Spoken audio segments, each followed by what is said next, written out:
வணக்கம் பிளானட் பார்த்த நேயர்களே. நேத்து ஒரு இன்வெஸ்டர் வந்து நம்மள்ட்ட பேசிட்டு இருந்தாங்க. அவங்க கேட்டாங்க, "சார் நான் வீடு வாங்கணும்னு ஆசைப்படுறேன். நானும் எங்க ஹஸ்பண்டும். நாங்க வந்து எவ்வளோ ரூபாய்க்கு வீடு வாங்கணும்? ஏதாவது பேண்ட் இருக்கா? எப்படி கண்டுபிடிக்கிறது நம்போ?" அப்படின்னு கேட்டிருந்தாங்க. இது ரொம்ப ரொம்ப ட்ரிக்கியான கொஸ்டின்ஸ். ஏன்னா எல்லாருக்குமே வீடு வாங்கணும்னு ஆசையா இருக்கு. எவ்வளோ பட்ஜெட்ல வீடு வாங்குறது? எவ்வளோ நாங்க இஎம்ஐ கட்டுறது? என்ன ஃபியூச்சர் ரிஸ்க் இருக்கு? ஏன்னா இப்போ இஎம்ஐ வாங்குறது ஒரு வீடு வாங்குறத பத்தி பிரச்சனை இல்லை. அதுக்கு என்ன ரிஸ்க் இருக்கு? அந்த ரிஸ்க்கை நம்ம எப்படி மிட்டிகேட் பண்றது? அந்த ரிஸ்க் எப்படி நம்ம குறைக்கிறது? இதெல்லாம் ரொம்ப இம்பார்ட்டன்ட் டாபிக் ஒரு வீடு வாங்கும்போது.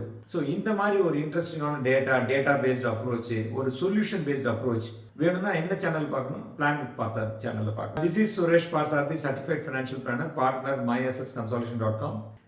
ஆம் registered mutual fund distributor ARN 292640. என்ன திடீர்னு ஸ்டார்டிங்லேயே சொல்லிட்டோம்னா, ஏன்னா செபி இப்போதான் புது ரூல்ஸ் கொண்டு வராங்க. நம்ம 4-5 மாசமா இதை ப்ராக்டிஸ் பண்ணிட்டு இருக்கோம். நம்ம ஏஆர்என் நம்பர், கம்பெனி பேர் எல்லாமே நம்ம சொல்லி ப்ராக்டிஸ் பண்ணிட்டு இருக்கோம். ஸோ இப்போ முன்னாடி போயிட்டோம். இப்போ நம்ம வீடியோக்குள்ளே போகலாம். இப்போ அவங்க என்ன சொன்னாங்க, சார் எங்கள் ஹஸ்பண்டுக்கு ஒரு 75,000 வருது, எனக்கு ஒரு 50,000 வருது.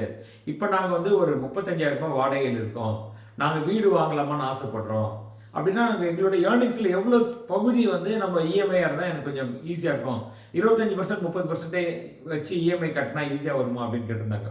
பட் இன்னைக்கு ரியல் எஸ்டேட் ப்ரைஸஸ்லாம் ஏறினதுனால வீட்டு வாடகை எவ்வளோ கொடுக்குமோ அதுக்கு ஈக்குவலண்டாக இஎம்ஐ பண்ணணும்னா ரொம்ப ரொம்ப கஷ்டம். ஏன்னா அது பண்ணணும்னா என்ன பண்ணணும்? நம்பர் ஆஃப் இயர்ஸ் இன்க்ரீஸ் பண்ணணும். இப்போ நம்ம 20 வருஷம் லோன் போடுறது பதிலாக 30 வருஷம் லோன் பண்ணணும். இன்னைக்கு இருக்கிற ஜாப் மார்க்கெட்டில் எல்லாருக்குமே தெரியும், ஒரு 30 வருஷத்துக்கு ஒரு லோனை கமிட் பண்ணுறதுனா என்ன மாதிரி ஒரு ட்ரெமெண்டஸ் ப்ரெஷர் இன்க்ரீஸ் ஆகும் அப்படின்ட்டு. எவ்வளோ நாள் நம்மளை ஜாப் கண்டினியூ பண்ணணும், எவ்வளோ நேரத்தில் எனக்கு ஜாப் போயிடும், இன்னொரு 15 வருஷம் கழிச்சு நான் ஜாபுக்கு எலிஜிபிளாக இருப்பேனா அப்படின்ற எண்ணங்கள்லாம் நிறைய பேர் இருக்குது. இப்போ வந்து ரீசெண்டாக ஒரு சொல்லியிருந்தேன், சார் நாங்கள் எங்கள் ஆஃபீஸில் ஒரே ப்ராப்ளம் ஆகுது சார், எனக்கு ஏஐ ரிலேட்டட் தெரியல, அதனால டெஸ்பரேட்டாக எனக்கு ப்ரெஷர் கொடுக்குறாங்க, நான் வேலையை விட்டு நானே போயிடணுன்ற அந்த மாதிரி ப்ரெஷர் கொடுக்குறாங்க அப்படின்றது. ஸோ இந்த மாதிரி ஒரு டெக்னாலஜி மாற உங்களுக்கு ஐடி இண்டஸ்ட்ரியில் இருந்தால் அந்த ப்ரெஷர் வரும். இல்லை நீங்கள் ஒரு இன்ஜினியரிங் இண்டஸ்ட்ரியில் இருந்தால் நீங்கள் மேனுஃபேக்சரிங் கம்பெனியில் இருக்க அந்த கம்பெனி மேனுஃபேக்சரிங் சக்ஸஸ்ஃபுல்லாக போனாலும் உங்களுக்கு ப்ரெஷர். அப்போது ஜாப் ப்ரெஷர்ன்றது it's going be very very difficult. 15-20 வருஷத்துக்கு நம்மளால் பிளான் பண்ணி ஒரு லோன் எடுக்க முடியுமா? ஸோ இன்வெஸ்ட்மெண்ட் பண்ணால் கூட உங்களுக்கு அட்வான்டேஜ். இப்போ மியூச்சுவல் ஃபண்டில் எஸ்ஐபி பண்ணுறோம், 10 வருஷம் கழிச்சு எனக்கு இப்போ ஜாபே போயிட்டு எனக்கு வேலை எஸ்ஐபி கேன் ஸ்டாப். ஆனால் பட் லோனில் அப்படி கிடையாது. It's a commitment, you have to continue to pay. திடீர்னு ப்ராப்பர்ட்டி ப்ரைஸ் ஏறாது, நான் விற்று அட்ஜஸ்ட் பண்ணி கட்டிட்டு வர்றதுன்னா நிறைய பேர் உங்களுக்கு சொந்த வீடை விட்டு வாடகை வீட்டில் போகிறதுன்றது நிறைய பேருக்கு ஒரு ஈகோ மாதிரி ஒரு சூழ்நிலை உருவாடுது. அப்படின்னா என்ன சுச்சுவேஷன் இருக்கா பெட்டராக இருக்கும் அப்படின்னு பார்க்கலாம். இந்த கேஸ் ஸ்டடி எடுத்துக்கலாம். இவங்களுக்கு ஒரு 30-31 வயசாகுது, இவங்களுக்கும் உங்கள் ஹஸ்பண்டுக்கும். ஹஸ்பண்டோட மாத வருமானம் எவ்வளோ சொல்லியிருக்காங்கன்னா அவங்க 75,000 ரூபாய் சொல்லியிருக்காங்க. இவங்களோட வருமானம் 50,000 ரூபாய் அப்படின்னு சொல்கிறாங்க. இப்போ ஃபேமிலிக்கு வந்து ஒரு 1,25,000 அவங்களுக்கு ஈஸியாக இருக்குது. அவங்க என்ன சொல்கிறாங்க, சரி 2 பேரும் வேலைக்கு போகிறதுனால எங்களுக்கு ரொம்ப ப்ராப்ளமாக இருக்குது, நாங்கள் சர்வன்ட் மேட் வச்சுருக்கோம், சமைக்கிறதுக்கு கூட நாங்கள் ஆளை வச்சுட்டோம். ஏன்னா பிகாஸ் என்னோட ஷிஃப்ட்டு வந்து மத்தியானத்து ஷிஃப்ட்டு, எனக்கு வேலை முடியறதுக்கே 10 மணி ஆகிடுது. அதனால் சில நேரங்களில் மீட்டிங் கூட 11-11:30 வரைக்கும் வரணும். அப்படின்னா நான் தூங்குறதே லேட்டாக இருக்கனால காலையில் என்னால் வந்து 6-7 மணிக்கெலாம் எழுக்க முடியாது. எங்கள் ஹஸ்பண்டுக்கு வந்து 9:30க்கு ஆஃபீஸ் போயிடணும். அதனால் சர்வன்ட் மேடை போட்டு தான் நம்ம மார்னிங் குக் பண்ணுறது, க்ளீன் பண்ணுறது எல்லாமே பண்ணுறோம். அதனால் எங்களோட பட்ஜெட்டே ஜாஸ்தியாகிடுது. வாடகை, மெயின்டெனன்ஸ் எல்லாம் முதல்ல எனக்கு 50,000 ரூபாய் எங்களுக்கு மாதம் செலவாயிடுது அப்படின்னு சொல்லியிருந்தாங்க. அது இல்லாமல் நம்மளுக்கு எல்லாம் போக என்கிட்ட ஒரு 25,000 சர்ப்ளஸ் இருக்கணும். இந்த சர்ப்ளஸ் ஏதாவது லாங் டேர்ம்க்கு இன்வெஸ்ட்மெண்ட் பண்ணிட்டு பேலன்ஸ் இருக்கிற பணத்துக்கு நம்ம அட்ஜஸ்ட் பண்ண முடியுமா அப்படின்னா என்ன பண்ணணும்னு கேட்டாங்க. நான் சொன்னேன், 25% நீங்கள் வாடகை, உங்கள் சம்பளத்தில் 25% வாடகையாக நீங்கள் யூஸ் பண்ணுறீங்க, அதுக்கே ரீப்ளேஸ்மெண்ட்டாக இஎம்ஐ பண்ணணும், கண்டிப்பாக பண்ண முடியாது. அப்படின்னா எவ்வளோ தான் போகிறோம் அப்படின்னாங்க. நான் சொன்னோம், நார்மல் ஐடியா வந்து 45% to 50% of your total earnings can be maximum in EMI. அப்படி தான் போகணும். இப்போ இவங்க கேஸ் ஸ்டடி எடுத்து பார்ப்போம் என்ன நடக்கிறது அப்படின்ட்டு. ஸோ இவங்க for example they want to buy a property worth of 1 crore.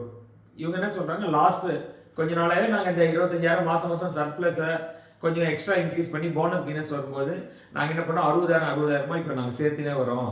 இப்போ ஒரு 40 மாதமாக சேர்த்து வச்சுருக்கோம், எங்கள்கிட்ட ஒரு 24 லட்சம் இருக்குது, அதனால் நாங்கள் 1 கோடி வீடு பார்க்கலாமா அப்படின்னு கேட்டாங்க. அப்போது இப்போ 1 கோடி வீடில் இவங்களோட கான்ட்ரிபியூஷன் இவங்க 20-25% பண்ணுறாங்க. அப்போது 25 லட்சம் இவங்களோட கான்ட்ரிபியூஷன், 75 லட்சம் லோன் போகிறாங்க. 75 லட்சம் நீங்கள் 7.2% லோனுக்கு போனீங்கன்னா உங்களோட மாதம் இன்ட்ரெஸ்ட் எவ்வளோ இருக்குன்னா 59,000 ருபீஸ் கிட்டத்தட்ட இருக்கும். இது எவ்வளோ வருஷத்துக்கு? 20 வருஷம், 240 மாதம் நீங்கள் இஎம்ஐ கட்டணும். மாதம் ஒன்றுக்கு கிட்டத்தட்ட ஆல்மோஸ்ட் 59,051 ருபீஸ் கட்டணும் 7.2% இன்ட்ரெஸ்ட்டில். ஸோ இப்படி கட்டினீங்கன்னா இது எவ்வளோ இருக்கும் அவங்களோட ஏர்னிங்ஸில்? கரண்ட் ஏர்னிங்ஸில் 0.47% இருக்கும். அப்போது இன்றைக்கி அவங்களோட சம்பளத்தில் 47% ஹோம் லோன் இஎம்ஐக்கே போயிடுது. மீதி இருக்க 53% இஎம்ஐ வச்சு தான் இவங்க சர்வே ஆகணும். இப்போ இவங்களுக்கு 1,25,000 ஆல்மோஸ்ட் 60,000 ரூபாய் போயிடுது.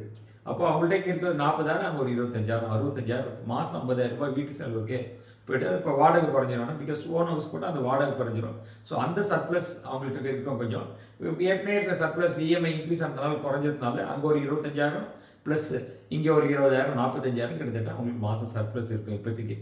அந்த 45,000 சர்ப்ளஸ் வச்சு அவங்க ஃப்யூச்சருக்கு சேவ் பண்ணணும், குழந்தைங்களுக்கு எஜுகேஷனுக்கு சப்போர்ட் பண்ணணும், இந்த மாதிரி விஷயங்கள் இருக்குது. அப்போ நம்ம ஒரு வீடு வாங்கும்போது என்ன பார்க்கணுன்னா, ஏதாவது ஜாப் லாஸ் வர்றதுக்கு சான்ஸ் இருக்கா, வேறு ஹெல்த் ரிஸ்க் ஏதாவது வரதுக்கு சான்ஸ் இருக்கா, ஸ்டேட் டு ஸ்டேட் நம்ம ட்ரான்ஸ்ஃபர் ஆகி போகிறதுக்கு சான்ஸ் இருக்கா. நிறைய பேர் வீடு வாங்கிடுறாங்க, கொஞ்ச நாள் கழிச்சு பார்த்தீங்கன்னா அவங்களுக்கு அந்த ஊரில் இருக்காது, வேறு ஊரில் வேலை நல்லா கிடைக்குது அப்படின்னு சொல்லி அதை விட்டுட்டு போயிடுறாங்க. சில பேர் என்ன பண்ணுறாங்க, இப்போ துபாயில் வேலை கிடைக்குது எங்களுக்கு, அங்கே ட்ரை பண்ணலாம், அங்கே போய் ட்ரை பண்ணுறாங்க. இன்றைக்கி துபாயில் ஆவரேஜாக என்ன பண்ணும், ஒரு 15,000 to 18,000 திராம் இருந்தால் தான் உங்களால் ஓரளவுக்கு டீசெண்டான ஒரு லைஃப்பை லீட் பண்ண முடியுது. ஸோ இந்த மாதிரி அங்கே போகணும்னு ட்ரை பண்ணுறாங்க. இல்லை ஆஸ்திரேலியா போயிடலாமா, ஜெர்மன் போயிடலாமா, அப்படி அப்போ நாங்கள் இந்த வீடு என்ன ஆகும் அப்படியே இருக்கும். லக்காக நீங்கள் அங்கே போய் நல்லா ஏர்ன் பண்ணிங்கன்னா உங்களுடைய சர்ப்ளஸ் இருக்கும், அந்த இஎம்ஐ அடைக்கிறதுக்கு சான்ஸ் இருக்கலாம். இல்லைன்னா என்ன ஆகும், ரொம்ப ப்ரெஷர் பில்ட் ஆகிடும். இப்போ நீங்கள் இங்கேயே கண்டினியூ பண்ண போகிறீங்க 20 வருஷம் அப்படின்னு நிறைய பேர் இருக்காங்க. எல்லாருக்கும் அப்ராட் போகணுன்ற ஒரு கிரேஸ் இருக்காது. போகிறவங்களுக்குள்ளேயே அந்த சில அட்வான்டேஜ் அண்ட் டிஸ்அட்வான்டேஜஸ் இருக்குது. இல்லாதவங்களுக்கு இங்கே இருக்கிறவங்களுக்கு என்ன ஆகும், சேலரி இன்க்ரீஸ் ஆகினே போயிட்டு பரவாயில்ல. சேலரி இன்க்ரீஸ் ஆகணும். இப்போ என்ன ப்ராப்ளம் வருது, எல்லாருமே 30% ஜம்ப் ட்ரை பண்ணுறாங்க. 30% ஜம்ப் போய் என்ன ஆகுது, திடீர்னு வேலை போயிடுச்சுன்னா திருப்பி ரிவர்ஸ் ஆகிடுது. அப்போது இந்த மாதிரி ஒரு வீடு வாங்கணும்னு சொன்னீங்கன்னா நீங்கள் என்ன பண்ணணும்னா 45 to 50% மேலே இஎம்ஐ போகவே கூடாது உங்களுக்கு. அதுக்கு என்ன வீடு இருக்கோ அதை பிளான் பண்ணி நீங்கள் வாங்கிக்கணும். அதோட என்ன பண்ணணும்னா, இப்போ திடீர்னு ஜாப் போயிடுது, என்னால் ஒரு 3 months 6 months இஎம்ஐ கட்ட முடியல அப்படின்னா என்ன பண்ணுறது. ஸோ எமர்ஜென்சி ஃபண்டாக ஒரு 6 months ஆஃப் இஎம்ஐ எடுத்து வைக்கலாம். ஒஸ்ட்டு சினாரியோ நம்மளுக்கு போகுது, அப்போ என்ன பண்ணலாம், நம்ம டெனர் கம்மியாக வாங்கியிருந்தா என்ன அட்வான்டேஜ், நீங்கள் போய் டெனர் இன்க்ரீஸ் பண்ணலாம். 20 வருஷம் இருக்கிற லோனை 25 வருஷம் ட்ரை பண்ணலாம், 30 வருஷமாக ட்ரை பண்ணலாம். அப்போ என்ன ஆகும், இஎம்ஐ குறையும். அப்போ உங்கள்கிட்ட இருக்கிற பகுதி ஃபார் எக்ஸாம்பிள் நீங்கள் 3 to 6 months தான் வச்சுருக்கீங்க இஎம்ஐ கட்டுறதுக்கு பணம், அப்போ என்ன பண்ணலாம், அந்த இஎம்ஐ எடுத்து கட்டலாம். ஆனால் இப்போ ஒன்றே ஞாபகம் வச்சுக்கணும், உங்களுக்கு எல்லாருக்குமே தெரியும் சர்ஃபாசி ஆக்ட்னு ஒன்று இருக்குது. சர்ஃபாஸ் ஆக்டில் என்ன சொல்கிறாங்க, 3 மாதம் நீங்கள் ஒரு இஎம்ஐ கட்டலனால ஆட்டோமேட்டிக்காக அதை டிஃபால்ட் கட்டு போயிடலாம். டிஃபால்ட் எடுத்துகிட்டு போயிட்டா என்ன பண்ணுறாங்க, அப்படியே லீகல் நோட்டீஸ் அது நீங்கள் லீகல் நோட்டீஸ்லாம் வாங்காமல் அவாய்ட் பண்ணுறீங்க, வேலை போயிடுச்சு அப்படின்னு என்ன ஆகும், டேரக்டாக ஆக்ஷனில் விட்டுருவோம். அந்த ப்ராப்பர்ட்டியால் நீங்கள் கட்ட வேண்டிய பணம் ஃபார் எக்ஸாம்பிள் ஒருத்தர் 75 லட்ச ரூபா லோன் எடுத்திருக்காங்க, ஒரு 10 லட்ச ரூபா கட்டிட்டாருன்னு வச்சுக்கோங்க. இப்போ 65 லட்ச ரூபா அவுட்ஸ்டாண்டிங் இருக்குது, அந்த வீட்டை ஏலத்துக்கு விட்டுருவாங்க. அந்த 1 கோடி ரூபாய் வீடு திடீர்னு 70 லட்சத்துக்கு தான் போகுதுன்னு வச்சுக்கோங்க. 70 லட்சம் ரூபாய் அவன் பேலன்ஸ் பணத்தை கட்டிட்டு பேலன்ஸ் பணம் தான் உங்களுக்கு கொடுப்பான். இப்போ அவனுக்கு வர வேண்டிய தொகுதி 65 லட்சம்னு வச்சுக்கோங்க. இப்போ நீங்கள் கட்டாத 7 மாதம் 8 மாதம் கட்டலைன்னா என்ன ஆகும், அதுக்கு பெனால்ட்டிலாம் போட்டு 70 லட்சத்துக்கு பணம் வந்துருவான். 75 லட்சத்துக்கு 70 லட்சம் அவன் எடுத்துப்பான், 5 லட்ச ரூபாய் கையில் எடுத்துருவோம். அப்போ நீங்கள் ஏற்கனவே ஒரு வீடை வாங்கி 25% பணத்தை அதில் போட்டு மாதம் இஎம்ஐ ஒரு 10 லட்ச ரூபாய் கட்டி கிட்டத்தட்ட உங்களோட செலவை 35 லட்ச ரூபாய் செலவு பண்ணியிருப்பீங்க. அந்த வீடு எவ்வளோ கொடுப்போம், 5 லட்சம் கொடுப்போம். அப்போ நம்ம வீடு வாங்கன்றது ரொம்ப ரொம்ப லாங் டேர்ம் திங்க் பண்ணி சீரியஸாக திங்க் பண்ணணும். எவ்வளோ நெசசிட்டியோ அந்த அளவுக்கு வாங்க. சில பேர் நினைக்கிறாங்க இப்பயே 3 bedroom வாங்கிடலாம் அப்படின்னு, சில பேர் 3 bedroom வாங்கலாம். So it's very very wrong. இப்போ உங்கள் ஃபேமிலி சுச்சுவேஷன் ஒரு 2 bedroom இருக்குது, வாங்கிக்கோங்க. ஒரு 5-10 years கழிச்சு நீங்கள் அப்கிரேட் பண்ணிக்கலாம். உங்களோட ஃபினான்ஷியல் சுச்சுவேஷன் இன்க்ரீஸ் ஆகுது, நல்ல ஏர்னிங்ஸ் நிறைய வருது, ப்ராப்ளி கம்பெனி போனஸ் நிறைய வந்து நிறைய சேர்த்து வச்சுட்டீங்க. அப்போ நீங்கள் என்ன பண்ணலாம், அந்த வீடை விற்றுட்டு வாங்கிக்கலாம். அப்போ முதல்ல நான் 3 bedroom வீடு வாங்கணும் அந்த கான்செப்ட் தேவையில்லை.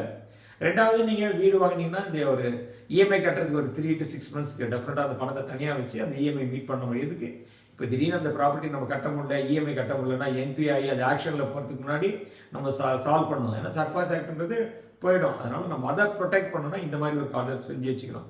அப்படி எவ்வளோ நெசசிட்டியோ அந்த அளவுக்கு வீடு வாங்கணும். அப்போ தான் மீதி வாழ்க்கையை என்ஜாய் பண்ண முடியும். எல்லாமே வீடில் போட்டு மாதம் குடும்பத்தில் 5,000 ரூபாய் செலவு பண்ணால் 2,000 ரூபாய் செலவு பண்ணால் கூட எப்பயுமே ஃபைட் நடந்துகிட்டே இருக்கும். என்ஜாயே பண்ண முடியாது. ஏதோ ஊருக்கு போனால் கூட உங்கள்ட்ட பணம் இருக்காது. ஏன்னா வீடு இஎம்ஐ போய்டும், குடும்பம் நடத்துறதுக்கு இருக்கும், பேலன்ஸ் இருக்காது.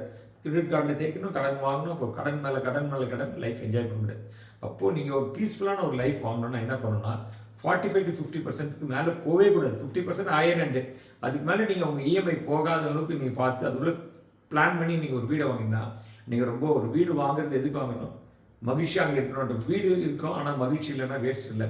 அப்போது நீங்கள் எங்கே இன்வெஸ்டர்ஸ் நீங்கள் வீடு வாங்கணும்னு ஆசைப்பட்டீங்கன்னா இந்த பாயிண்ட்ஸ் எல்லாம் உங்களை மனசில் வச்சு நீங்கள் ஒர்க் பண்ணி ஒரு வீடு வாங்கினீங்கன்னா உங்களுக்கு கரெக்டாக இருக்கும். சார் இதில் கொஞ்சம் எங்களுக்கு டவுட் இருக்குது, நாங்கள் உங்களை ரீச் பண்ணலாமா அப்படின்னு கேட்டிங்கன்னா கீழே நம்பர் கொடுத்துருக்காங்க பாருங்கள். இந்த நம்பரை நீங்கள் தொடர்பு பண்ணிங்கன்னா எங்கள் ஸ்டாஃப் உங்களுக்கு ஹெல்ப் பண்ணுவாங்க. அப்படியே என்ன கனெக்ட் பண்ணணும்னா அவங்க அதுக்கு ஹெல்ப் பண்ணி கனெக்ட் பண்ணுவாங்க. இந்த மாதிரி சுவையான வீடியோக்கள், இன்ஃபர்மேட்டிவான இன்ஃபர்மேஷன்ஸு, டேட்டா பேஸ்டு எல்லாமே என்ன பண்ணணும், பிளான் வித் பார்சார் சேனல் தொடர்ந்து பாருங்கள். This is Suresh Parthasarathy. Certified financial planar signing off. மேலும் ஒரு சுயான வீடியோவில் மீண்டும் முறை சந்திப்போம். நன்றி, வணக்கம்.